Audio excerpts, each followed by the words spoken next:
So, I made it. I'm a proud podcaster now. I made it. This is my second episode, or this is my second show, second video. Welcome to my second video. I made it. It's official now. I'm a podcast host. I don't know how many will watch, but like I said, I don't really care. I am doing this for myself. Follow your dreams. I wish I could say it in every language. Life is too short. And I know everyone is telling you on their social media. I consider myself an ambitious guy. Not so much on the material, but there's so much living to do. And I'm full of ideas. That makes me ambitious. I want to do more. I want to live more. So, Instagram shows me all these guys talk about success and all the millions they made. I will tell you how to do it too. Follow your dreams. You are better than what you think you are. You are greater than what you think you are. And you are. But I am definitely not one of those guys. I am against that fake bullshit. You're a bullshitter, man. Cut the bullshit, okay? If you're a rich guy and you don't need these people to pay you for you to teach them how to get rich, it's fake. It's a scam.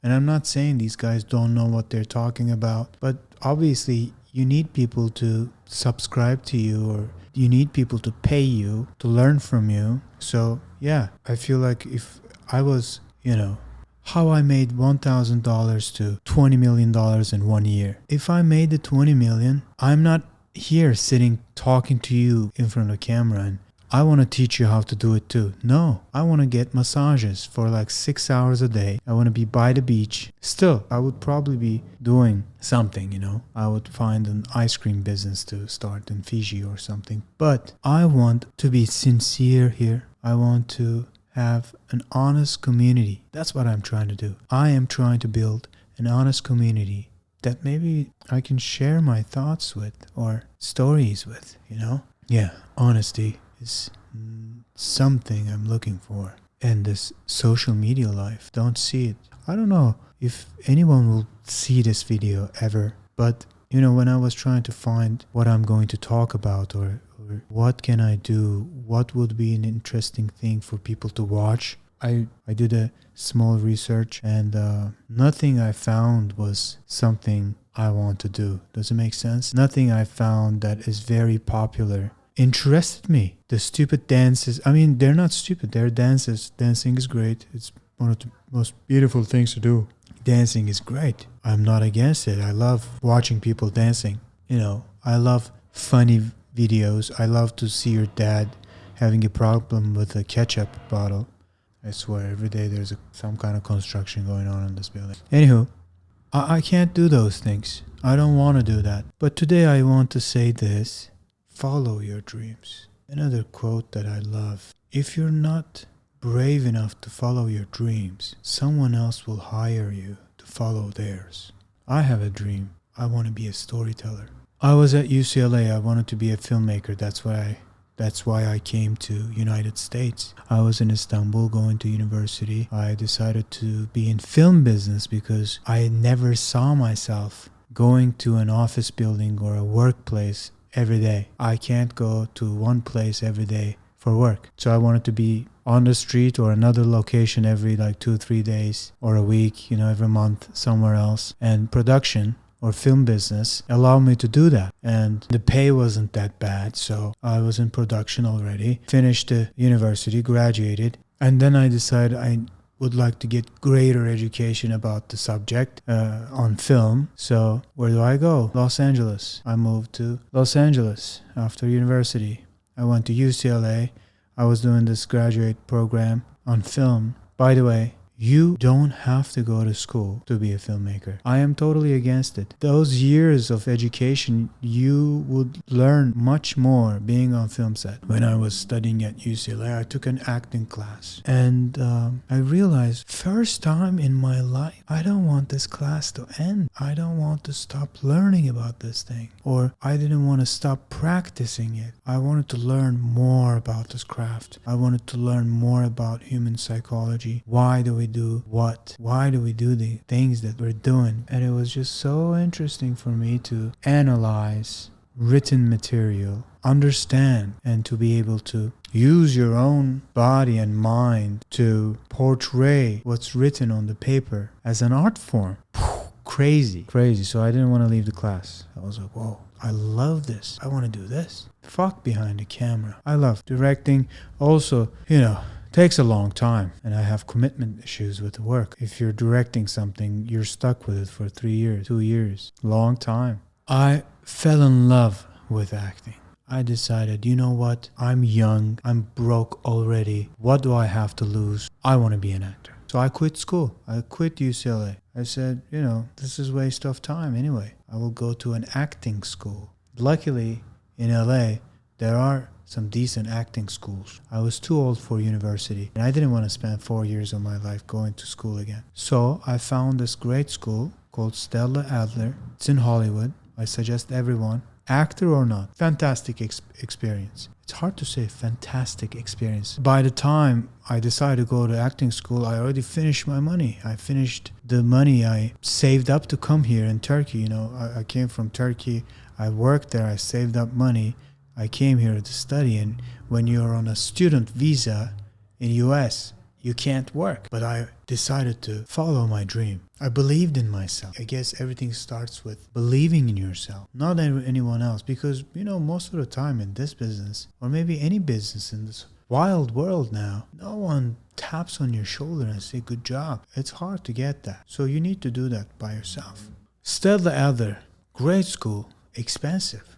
All good acting schools, all good schools, anything good is expensive. I don't have money. What am I going to do? I don't have a work visa. What do I do? So I went to a Turkish restaurant. They said, you can start tomorrow. I said, okay, great. I started working at the Turkish restaurant, cooking, serving kebabs all day. And then in the evenings, I was going to Stella Adler, studying acting, studying what I love doing. I was working in the day job to support my dreams. I was cooking kebab to support my dreams. So, life, follow your dreams. Let's keep the subject on. So I'm going to school. I'm thinking I am fucking great. Every day I'm learning. I'm getting better at it. I'm doing scenes, sometimes really bad, sometimes really good. And when you do a good scene, it's like a trance moment that you just lose your identity. You're like, who are you? What are you doing?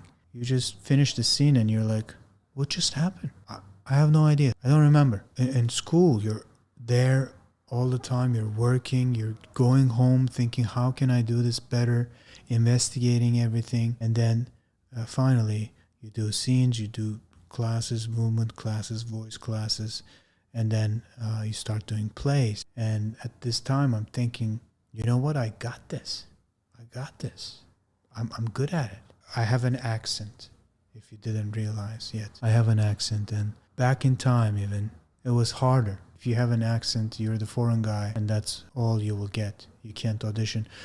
Besides that, when I was in school, I'm thinking, I got this. I'll be an actor. They will pay me. I finished school. Where do you get an acting job?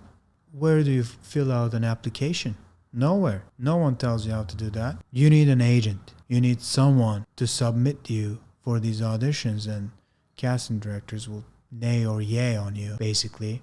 But where do you get an agent? So you do student movies or anything you can get your hands on. So you have footage. So you can submit those to the agents, and they might decide to work with you or not. And how it works is actually you get an agent, whatever material you have, you're lucky. You get an agent, you audition, you get a role, you do that role good, and you get a manager. And that good or better manager finds you a better agent. So you start working with a better agent, and better agent gets you a better job. That's what I believe how it goes. I got an agent, I got a role, I got a short movie, and it was the best short movie, best director, not the best actor, I remember that, but best cinematography too, I think. It's called Millennium Man. I was the lead. We shot that in Barstow, California. It was an experience. That got me an agent. So I got an audition one day for a movie with Denzel Washington. I auditioned for it, and then I got a call back. I go to the call back, and they said, well, Antoine Fuqua, the director of the movie, he loves you. You love your performance. You're great. But for this character, we're looking for a guy who looks dangerous. You don't look dangerous. You look cute. I said, okay, I'll wear my hair down. Like, what can I do? They're like, okay. I mean, we don't really have, like, we want to have you in this movie, but we don't have any characters for you. We don't have any roles for you in this. I said, okay. 4 months go by. 4 months. So you're an actor, you know, you have an actor friend. You know, they won't tell you didn't get the job. They only call you if you get the job. They didn't call me, so I didn't get the job. 4 months go by. I was walking outside with a friend. Come home. I remember. Check my phone. I got an email. It says, you booked it. You booked that movie, Equalizer 2. You're going to Boston tomorrow. I have, 30 seconds in the movie. One of the best experiences in my life. More to come, I hope. Being on set with Denzel. Being on set with Pedro Pascal. Given a job in a studio movie. I come from thousands of miles away from Los Angeles. This is 2 years after I decided to be an actor. I went to school. I got an agent. Booked the role. I'm on set. Looking in the eye of Denzel Washington. Talking to him. Learning from him. That 30 seconds is very, very valuable to me.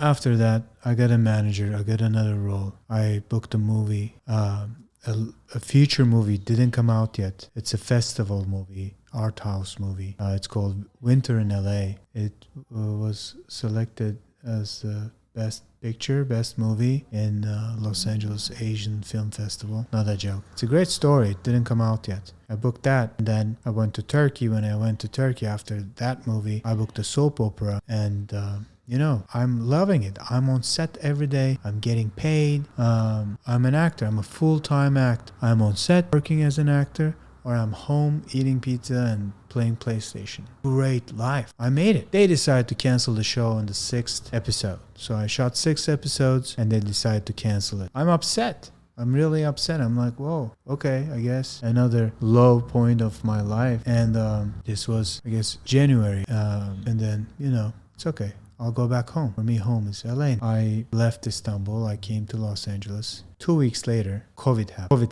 COVID hit.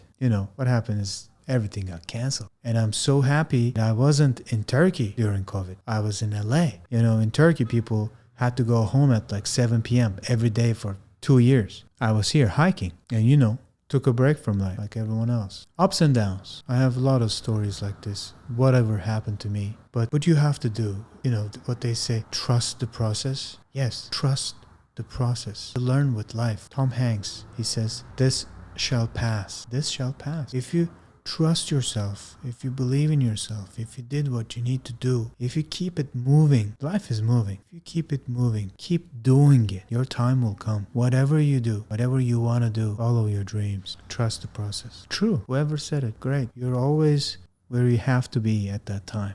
Life is not always just. Is there absolute justice in life? No, not at all. Absolutely. You regret the things that you didn't do when you die. To follow your dreams or spend time on it. You made a bad decision, let's say. What's the worst thing? Maybe a good story will come out of it. That's my 2 cents on following your dreams. You should. Why not?